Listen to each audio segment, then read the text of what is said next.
பத்மம் தீவை குறித்து அடியான் தேவனிடத்திலே சில வருடங்களுக்கு முன்பாக நான் ஜெபத்தில் தரித்திருந்த பொழுது அந்த பத்மம் தீவின் நிலை என்ன ஆண்டவரே என்று பல காரியங்களை அறிந்து கொள்ள அடியான் ஜெபத்தில் தரித்திருந்தேன். I was in the presence of the Lord, praying unto the Lord to get the revelation about the island Patmos. அப்பொழுது அந்த பத்மம் தீவை நான் தரிசனத்தில் நேசர் காண்பித்தார். The Lord graciously revealed the island of Patmos in the vision. அந்த தீவானது ஒரு கொடூரமான தீவாக, தீவென்றால் நாம் அறிந்திருக்கிறோம் ஏதோ மரங்கள் இருக்கும் அவ்வளோதான் நினைக்கிறோம். ஆனால் அந்த பத்ம தீவு என்ற நிலையிலே அங்கே கொடூரமான வனவிலங்குகள் உருமிக்கொண்டு, சிங்கம் போன்ற மிருகம் உருமிக்கொண்டு வந்தது. And that island Patmos, we usually think that would be a beautiful scenery filled with the trees and flowers. But that Patmos was terribly filled with the wild animals like lion. It's the wild animals. It's ready to. It was trying to kill us. கொடிய விஷ ஜந்துக்கள் என்று சொல்லப்படுகிற கொடிய விஷவுடைய பாம்புகள். அதாவது ஒரு புழு முண்டு பாருங்களேன், ஒன்றெண்டு இல்லைங்க, அந்த பத்மம் தீவு முழுவதுமாக கொடிய விஷம் நிறைந்த பாம்புகள் அங்கே ஓடிக்கொண்டே இருந்தது. I could able to see lot many poisonous insects like snakes. It was there not little, but there was full of insects, poisonous insects and snakes. It was filled the island. ரொம்ப, அதாவது சுற்றிலும் கடல் நீர் இருந்தாலும் கூட அதோட தோற்றங்க ஒரு டெசர்ட்டாகவே காணப்பட்டது. Even though it was covered, filled with the sea and all the sides, it resembled as like a desert. தாகம் நீர் தீர்க்க தண்ணீர் இல்லாத ஒரு இடமாக இருந்தது. It was a place there is no drinking water. அங்கே டொமிஷியன் மன்னன் அந்த தீவை அவனுக்குரியதாக்கி அங்கே வெண்கல தாது பொருள்கள் அதிகமாக இருக்கிறதினாலே அங்கே சுரங்கங்கள் வெட்டி அந்த வெண்கலத்தை எடுத்து விற்று அந்த டொமிஷியன் ஆட்சி செய்து வந்தான். On those days King Domitian was, அதை நான் கண்ட தீவை குறித்து பிறகு நான் வரலாற்றிலே நான் பார்க்கும் பொழுது நடந்த சம்பவத்துக்கு அது ஆதாரமாக எனக்கு இருந்தது. It's a historical evidence also. I was referring after the vision, I was referring in the history. I could able to find out this King Domitian, he occupied this island because there was the mine of bronze, and that king happened to cultivate the mine from there and such a way earn money and ruled in his kingdom. வெண்கல தாது பொருளை எடுத்து இவன் அந்த பொக்கிஷத்தை சேர்க்க வேண்டும் என்பதற்காக இவன் அங்கே கொடூரமான கொலைபாதகம் நிறைந்த கொடியவர்களை அங்கே அடிமைகளாக அனுப்புவது உண்டு, நாடு கடத்துவது உண்டு. He used to send many prisoners there to that island to work in that island to take up the brass minerals. இவர்களை கொண்டு அந்த சுரங்கங்களை வெட்டி அந்த தாது பொருளை எடுத்து இவர்களே சுமை சுமந்து சிறிய ஒரு போட்டு மூலமாக இங்கே கொண்டு சேர்ப்பது. To help them to work hard in that mine, they have to work hard, they have to carry the mine, the brass, and they will be sending those minerals through the sea to the other shore. அவர்கள் நாடு கடத்தப்பட்ட கைதிகளானபடினாலே சரியான ஆகாரம் கொடுப்பது இல்லை, தண்ணீர் கொடுப்பது இல்லை, எந்த ஒரு சுகத்துக்குரிய மனிதனுக்கு தேவையான ஒன்றும் கிடைக்கப்படவில்லை. Because they were the captives and also the prisoners, they were not given the proper food, they were not given the proper health or proper care. They were such weak persons. அந்த பத்ம தீவிலே இருந்த அந்த மனிதர்கள் கொடியவர்கள் ஒருவரை ஒருவர் கொலை செய்த பழக்கத்தின் நிமித்தமாய் அரசனாலே அவர் கட்டுப்படுத்த முடியாத ஒரு கொடியவர்கள் ஆனபடியே நாடு கடத்தப்பட்டு இங்கே வந்திருக்கிறார்கள். Because they were terrible people, they will be killing each other. The king himself could not control them, so that the king sent them to this island to be punished. ஆனால் அப்போஸ்தலனாகிய யோவான் எபேசு பட்டணத்திலே கொதிக்கிற எண்ணெய் கொப்பரையில் இவரை போட்டதின் இவரை இரத்த சாட்சியை மறிக்க வைத்த நிலையை இரத்த சாட்சியாய் மறிக்கும்படி கொதிக்கிற கொப்பரையிலே எண்ணெயிலே போட்டபோது இவருக்கு அந்த கொதிக்கிற எண்ணெய் அந்த தீ ஒரு சேதம் செய்யவில்லை.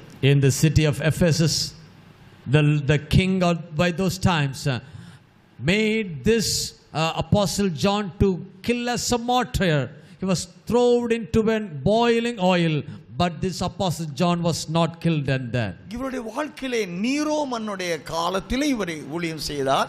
நீரோ அவனுடைய காலத்திலே சாலைகளில் இருமருங்கும் மரங்கள், அந்த மரங்களில் அதாவது தீப்பந்தங்களை வைத்து இயேசுவை ஏற்றுக்கொண்டவர்களை அந்த தீப்பந்தத்தோடு ஒன்றரை கட்டி எண்ணெய் ஊற்றி இவர்களை எரித்து சாம்பலாக்குவது நீரோமனுடைய சுபாவம்.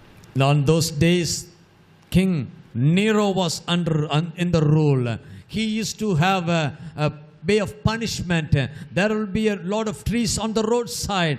Then the people who denied to who worship the Lord, denied to worship the Lord Jesus, they will be tied in unity with the trees, and they will be put in fire by pouring the oil.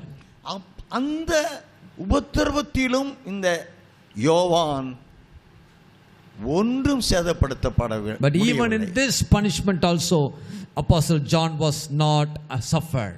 ஆகையினாலே இறுதியிலே இவன் கொடியவன், அவருடைய பார்வையில் கொடியவனாக பத்மோத்தேவுக்கு நாடு கடத்தப்பட்டான். Finally, in the sight of the king, this John was considered as a criminal and been sent to the island of Patmos. அங்கே இருந்த இந்த அன்பின் தேவனுடைய தாசன் பசி, பட்டினி, தாகம், உபத்திரவம், விஷ ஜந்துக்கள், கொடி மிருகங்கள் இவைகள் மத்தியிலே சுரங்கத்திலும் கொடூரமான கடுமையான வேலை செய்து ராஜாவினுடைய அடிமையாய் வாழ வேண்டும். In this land of Patmos, Apostle John has to suffer all the persecutions.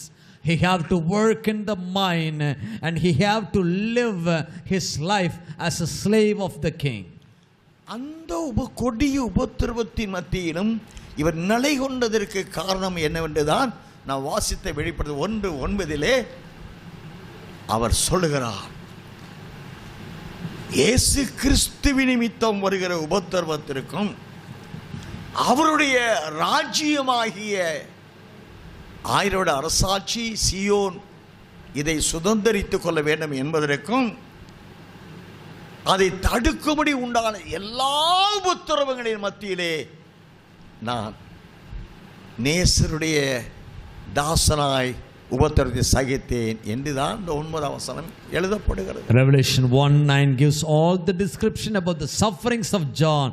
John is saying that, oh, I want to suffer all the troubles and the persecutions in this land of Patmos, because I want to partake in the millennium reign. I want to partake in the Zion. I want to partake in the glory of the Lord, so that I can suffer and tolerate all the troubles which I face as tribulation. Whatever the troubles may come, I will suffer and say, Jesus is coming, Maranatha. தன் உடன் சுரங்கத்தில் பணியாற்றின அவருடைய மத்தியிலும் Maranatha. Among all the people who worked along with him, he says, Maranatha. இந்த முழக்கத்தோடு வருகிற உபத்திரவத்தை இவர் தேவனுடைய ராஜ்யத்தின் நிமித்தமாய் சகித்த சகோதரன் என்று சொல்லுகிறார். Here, because of all the sufferings, he said that I am the one who got the privilege of being suffered for the Lord as a brother. அப்படியே மாராத்தா என்று அறிவித்து அறிவுகள் விட்டு அப்போஸ்தலனாகிய யோவான் கர்த்தருடைய நாளில் ஆவிக்குள்ளாய் தேவனுடைய சத்தம் கேட்க அடுத்த வசனம் வாசிக்கிறோம். The next verse we could able to see such a proclamation was made by Apostle John. The next word itself, he said that I became in the spirit in the Lord's day. எனக்கு ஒரு சத்தம் கேட்டது. I could able to hear a voice. இந்த உபத்திரவத்தின் நிலையிலும் பரிசுத்தாவியானுடைய நிறைவை பெற்ற தேவனோடு முற்றிலும் உறவாடக்கூடிய நிலைதான் அவருக்கு திவ்ய வாசகன் என்ற மேன்மையான சிலாக்கியத்தை தேவன் கொடுத்தார். Even in the midst of such a terrible tribulations and persecutions, because being filled with the Spirit of God and revealed and received the revelations of the Lord gave him a honor and say, he is my beloved Apostle John. அருமையான தேவனுடைய பரிசுத்தவான்களே, dearly holy people, the saints of the Lord. வெளிப்படுத்தல் 4ஆம் அதிகாரம் முதற்கொண்டு அவர் வெளிப்படுத்தல் 22ஆம் அதிகாரம் வரைக்கும் தேவனோடு ஒன்றித்து கொண்ட வாழ்க்கை வாழுகிறார். From Revelation chapter 4 until 22, the Apostle John lived a life united with the Lord. வெளிப்படுத்தல் 21ஆம் அதிகாரம் 9-10 வசனங்களில் இந்த மனவாட்டியாகிய பரிசுத் என்னால் 2ஆம் வசனத்திலே பரிசுத்த புதிய எருசலேமாகிய நகரம் என்று சொல்லுகிற ஏசாயா 62ஆம் அதிகாரம் 12வது வசனத்தை சொல்லுகிற நீ கைவிடப்படாத நகரம் என்று எழுதப்பட்டிருக்கிறது இருக்கனால் அந்த நகரமாக திவ்ய வாசகனாகிய அப்போஸ்தலன் யோவான் இந்த பரிசுத்த புதிய எருசலேம் நகரத்தை தேவமகிமையுடைய ஆட்டுக்குட்டியான மனைவியாக கண்டு அவன் மனம் குளிர்ச்சி அடைகிறான், மனம் மகிழ்ச்சி அடைகிறான். Revelation 21:2 says, then I, John, saw the holy city, New Jerusalem, coming down out of heaven from God, prepared as a bride adorned for her husband. This is written in Isaiah chapter 62 verse 12. The city which is not forsaken. The Apostle John got the privilege of having seen in the vision of this beautiful city, beautiful bride of the Lord, and his heart was filled with joy, getting the privilege of having seen this vision.